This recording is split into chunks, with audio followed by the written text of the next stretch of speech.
Christmas away from home and family. Hong Konger Terrence Law moved to Taipei to escape the government crackdown on pro-democracy activists. Hong Kong police knocked my door when it's 6 a.m. in the morning and I'm still sleeping.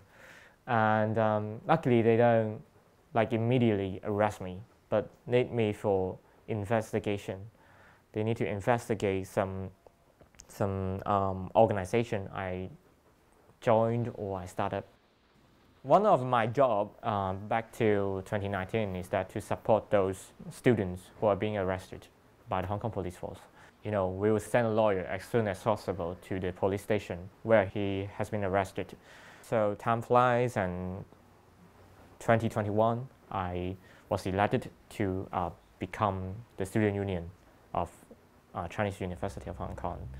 Law was the president of the Student Union of the Chinese University in Hong Kong when mass protests against an anti-extradition bill broke out in the city in 2019. After millions took the streets, the proposed extradition bill was withdrawn in August 2019. But the demonstrations for wider freedoms and democracy, along with student arrests, continued. The 6-month unrest was eventually shut down by the pandemic and the national security law imposed by Beijing in July 2020. The law proved to be a powerful weapon in the government's arsenal to silence any dissent. Apply the asylum, actually. Though the Taiwan government won't call it asylum, they will call it special case. Luckily, I have a lot of evidence, so the asylum application immediately approved it by the government. Law was able to receive an asylum-like protection within the Hong Kong Humanitarian Aid Project, a special case system Taiwan established in response to the influx of Hong Kong activists following the 2019 pro-democracy protests in Hong Kong.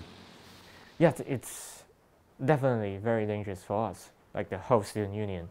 We receive a lot of threats, life threats, freedoms threats, some people sending knives to the student unions, and they're sending warning letters. But he was one of the few Hong Kongers who was given an avenue to stay in Taiwan. His case is seen as unusual in a country that doesn't have a legal framework for granting asylum. Now, many Hong Kong people came to Taiwan to seek refuge because, well, number one, is much closer to Hong Kong. So during the 2019 protests, there were episodes of people who felt very much unsafe, and they would just buy an air ticket and came right away. Leung Kai-chi recently relocated to Taiwan from Hong Kong. As a visiting researcher, he is helping establish a hub for Hong Kong studies at Academia Sinica in Taipei. He explains the government's dilemma in dealing with exiled Hong Kongers. The government essentially doesn't really know what to do with them.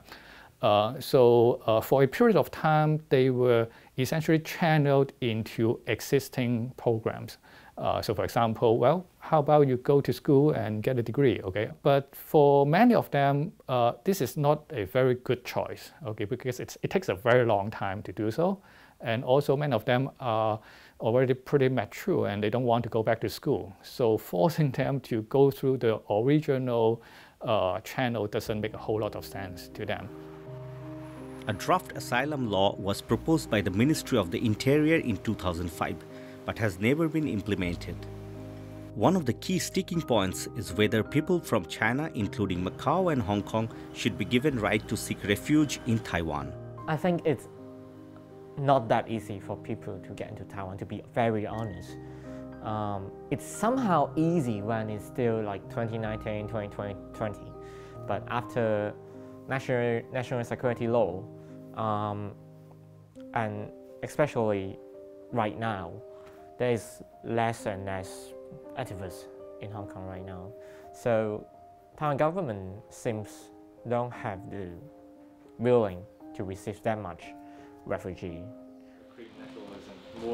Law's life has become a testament to the civil liberties he cherishes. From the flags he displays in his apartment to the books he reads, or to his outspoken concern for his fellow Hong Kongers who face the possibility of arrest daily just for expressing themselves. His hope is that one day they too will be able to live with the freedoms he now can enjoy in Taiwan. With Siwing Lin and Alexander Shin, Shubhampal for Connected.